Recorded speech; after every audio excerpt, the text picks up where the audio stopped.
Hello বন্ধুরা, আরকে কিচেনে আপনাদের সকলকে ওয়েলকাম জানাচ্ছি। আজকে আমি তৈরি করে দেখাচ্ছি ফ্রেঞ্চ ফ্রাইজ। তো চলুন দেখে নেওয়া যাক আজকের আমার ভিডিও। প্রথমেই আমি 4টে মিডিয়াম সাইজের আলুকে এই রকমভাবে কেটে নিয়েছি। কেটে জলে 15 মিনিট ভিজিয়ে রেখেছি আমি।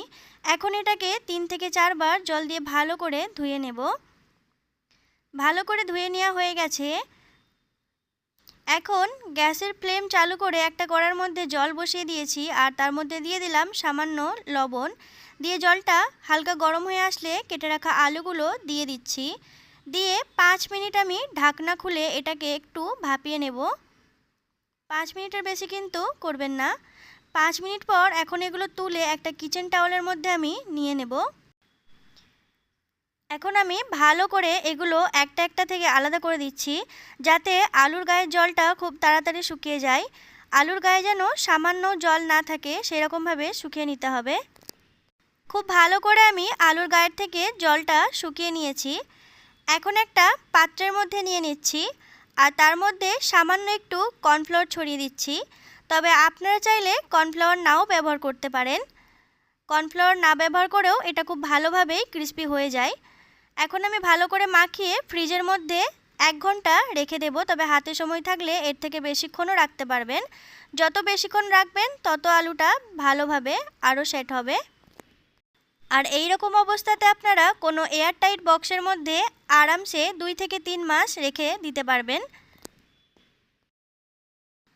1 ঘন্টা পর ফ্রিজ থেকে আলুগুলো বার করে নিয়েছি আর দেখুন খুব ভালোভাবে আলুগুলো সেট হয়ে গেছে। গ্যাসের ফ্লেম চালু করে আমি তেল গরম করে নিয়েছি। এখন লো টু মিডিয়াম ফ্লেমে আলুগুলো 2 মিনিট ভেজে নেব। আলুগুলো যেহেতু ডবল করে ভাজতে হবে তাই সবগুলো আলু আমি প্রথমে 2 মিনিট লো টু মিডিয়াম ফ্লেমে ভেজে উঠিয়ে নেব। তারপর আলুগুলো সম্পূর্ণ ঠান্ডা করে আবার ডবল করে ফ্রাই করব। আর ততক্ষণে গ্যাসের ফ্লেম কিন্তু বন্ধ রাখতে হবে।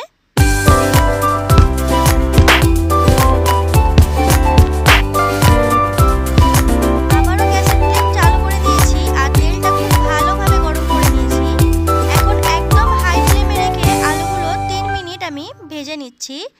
3 মিনিট ভেজে নিলেই কিন্তু ফ্রেঞ্চ ফ্রাই একদম রেডি।